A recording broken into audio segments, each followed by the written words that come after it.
now? Wait. Oh, is it everybody? Okay. Good. Yeah. All right.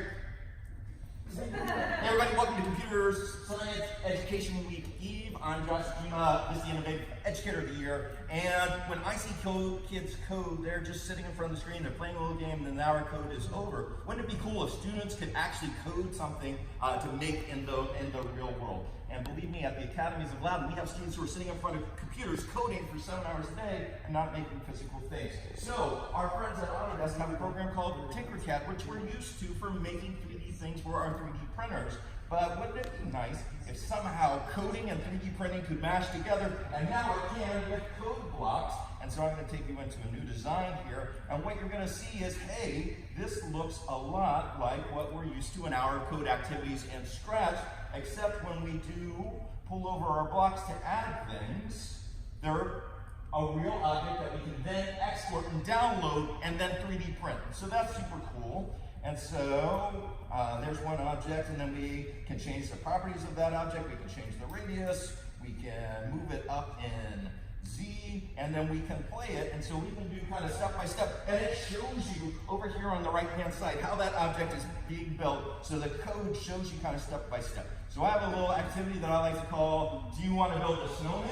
Because a snowman is a sphere of increasing sizes at different heights, and then the hat is a nice little cylinder, right? And so by making code, then we would just take this, export our STL file, put it in our slicer, and print it on the 3D printer. And then instead of asking, what does the 3D printer make besides toys, it makes code.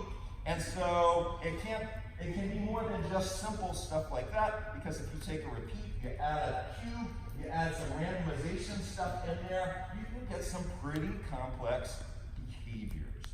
So, my demo slam is all about using code to make real things that your students can 3D print.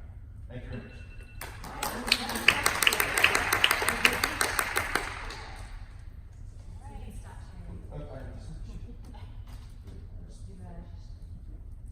Says you left the meeting, so Okay. bye.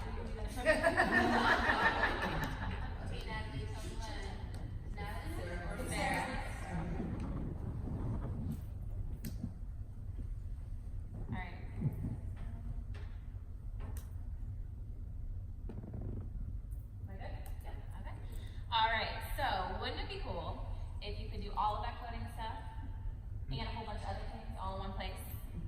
Such as Nearpod. How many of you knew that you could code within Nearpod? How many of you knew that you could provide ESL lessons through Nearpod with virtual experiences, such as going to the grocery store with embedded thing links?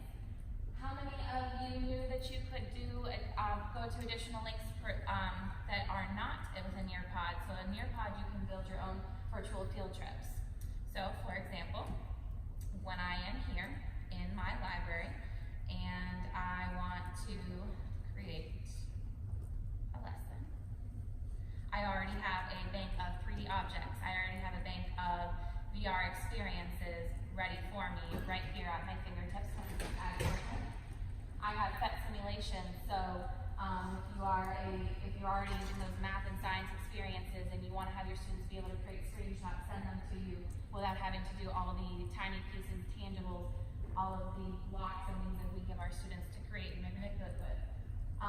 If there is something that's not already here in Nearpod, that, for example, a virtual field trip in their library, let's say we want to go to Iceland, and maybe you don't love it. Maybe you don't love these virtual experiences. You could also jump over to Google Street View and you can add additional links. You could also jump to a site such as Metaverse, where there's already an entire 3D experience created for you, such as this Civil War tour, outlining all of the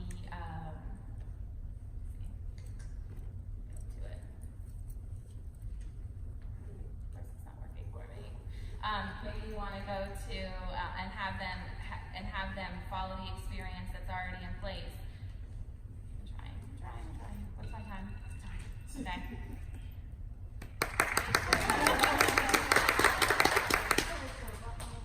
Yes.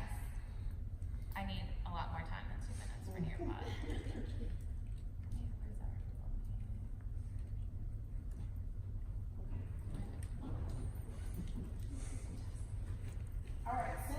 2 minutes. I'm gonna definitely use the whole 2 minutes. The first minute is gonna be for everyone to take a quick second and download the Metaverse app on your iPad or phone. Metaverse is what you're looking for, and I'm getting ready to switch up.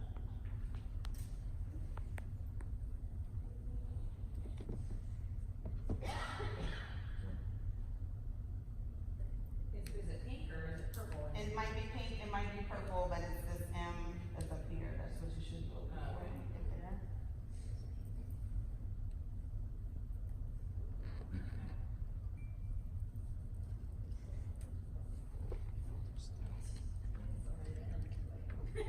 And once you download the Metaverse app, we're gonna scan this code to go to the activity that's up there.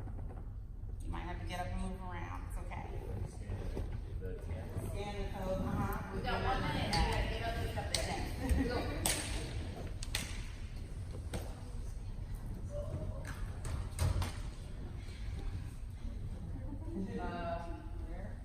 There's a scan option, it should show up at the top of your Metaverse app, and you bring up your window so you can scan it.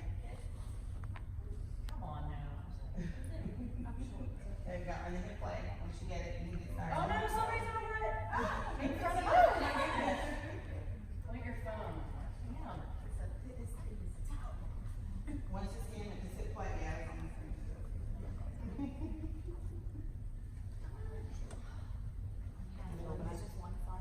It should be one, does it go past the first one? Okay, so with the Metaverse experience, hopefully you'll see my Bitmoji pop up and it says welcome to this scene if you're on the network. And if you have to. Once you hit play and it scrolls through an activity, a lesson, you can ask questions, you can share 360 images, you can have students visit a link. Why is it? What happened? It's doing this. Yes, but you should be able to move around. There should be a button at the bottom to advance and stuff. Like it should be more than that. Yeah, and it should tell you which way to turn to get to the next image. It might be Some that Google image. Expedition. Something like that. It's AR/VR.